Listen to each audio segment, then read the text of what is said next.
ঢাকা বিশ্ববিদ্যালয় থেকে সূচনা হতে যাচ্ছে গণতন্ত্র এবং ভোটাধিকারের। আমরা সেই 9 সেপ্টেম্বর ঢাকা বিশ্ববিদ্যালয়ের শিক্ষার্থীদের ভোটাধিকারের উপর আমরা আস্থা রাখছি। ঢাকা বিশ্ববিদ্যালয়ের শিক্ষার্থী ছাড়া সেখানে তো আর কারো ভোটাধিকার প্রয়োগ করার কোনো সুযোগ নেই। আমরা বিশ্বাস করি গণতন্ত্রে, আমরা বিশ্বাস করি ভোটাধিকারে। আমরা দেখেছি এর আগেও ফ্যাসিস্ট হাসিনা বিভিন্নভাবে সে অনেক ভালো বারবার বিভিন্নভাবে সে এস্টাবলিশ করার চেষ্টা করেছে। সুতরাং জনমত প্রতিফলিত হয় ভোটাধিকারের মধ্য দিয়ে। আমরা সেই ভোটাধিকারকে সম্মান জানিয়ে এবং সেই ভোটাধিকারের জন্য একটা দীর্ঘ সময় ধরে লড়াই সংগ্রাম করেছি এবং সেই ভোটাধিকার ঢাকা বিশ্ববিদ্যালয় থেকে সূচনা হতে যাচ্ছে গণতন্ত্র এবং ভোটাধিকারের। আমরা সেই 9 সেপ্টেম্বর ঢাকা বিশ্ববিদ্যালয়ের শিক্ষার্থীদের ভোটাধিকারের উপর আমরা আস্থা রাখছি। সেই পর্যন্ত আপনারা অপেক্ষা করুন। সুতরাং অন্য কোনো ম্যাটারে আমরা আপাতত কোনো কনসার্ন দিচ্ছি না। ভাই, সোশ্যাল মিডিয়ায় কালকে একটা পোস্ট দেখা গেছে একজন প্রার্থী ক্লাসরুমে প্রচারণা চালাচ্ছে। এর বিরুদ্ধে কি আপনারা কোনো অভিযোগ দিবেন বা আপনাদের কিছু বলার আছে কিনা আচরণবিধি ভঙ্গের? ক্লাসরুমে সরাসরি প্রচারণা শুধু গতকালকে না, এর আগেও আমরা দেখেছি অনেক হেভিওয়েট প্রার্থী সরাসরি ক্লাসরুমে প্রচারণা চালিয়েছে। এটা সুস্পষ্টভাবে নির্বাচনী আচরণবিধি লঙ্ঘন। সেটা দেখলাম যে মোটামুটি অনেক পত্রিকাতেও সেই নিউজটা এসেছে। সুতরাং যেহেতু আপনাদের কাছে এসেছে, আমার কাছে এসেছে, নির্বাচন কমিশনের কাছে অবশ্যই গিয়েছে। এখন তারা কি ব্যবস্থা গ্রহণ করেছে সেটা তারা বলতে পারে। অবশ্যই তাদের আমাদের জায়গা থেকে হচ্ছে যে মৌখিকভাবে আমরা জানিয়েছি এগুলো যে আপনারা, কিন্তু এর বিরুদ্ধে কোনো ব্যবস্থা এখনো পর্যন্ত আমরা দেখতে পাইনি। আপনার কাছে একটা প্রশ্ন, আপনারা যারা 5ই আগস্টের পূর্বে আপনি বলেছিলেন কেউ কাউকে ছেড়ে যান না, এই যে আপনারা একাত্মতা হয়ে যেই আন্দোলনটা করেছিলেন, এই আন্দোলনে আপনারা একজন আরেকজনকে অযাচিতভাবে ট্যাগিং ফ্রেমিং করছেন, আপনারা একে অপরকে, প্রত্যেক দলের নেতারাই করছেন।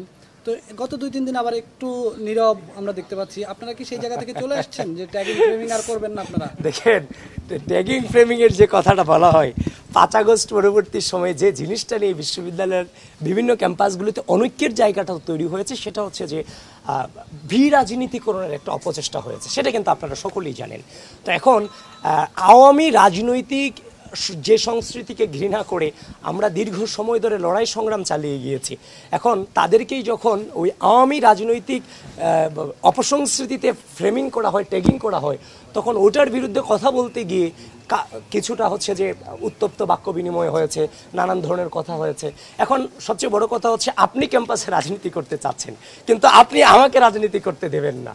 তো এই জায়গাটাতে যে একটা বিরাজনীতিকরণের অপচেষ্টা, সেই জায়গাটা থেকে কিছুটা মতবিরোধ তৈরি হয়েছে। আশা করছি সকল পথের, সকল মতের, সকল ঘরানার যারা ছাত্র রাজনীতি করে কিংবা যারা মত পথের মানুষ আছেন, আশা করছি আমরা এই অতীতের যে হচ্ছে যে আপনার নোংরা রাজনৈতিক সংস্কৃতি, সেটাতে আমরা যেতে চাই না। আমরা পুরো বাংলাদেশব্যাপী এবং পুরো ক্যাম্পাসব্যাপী আমরা এমন একটা রাজনৈতিক সংস্কৃতি প্রচলন করতে চাই যেখানে শ্রদ্ধা, স্নেহ, সহনশীলতা, সহমর্মিতার মধ্য দিয়ে বিতর্ক হবে, ডিবেট হবে, কথা কাটাকাটি হবে, কিন্তু দিন শেষে আমরা এক এবং ঐক্যবদ্ধ থাকবো রাষ্ট্রের স্বার্থে।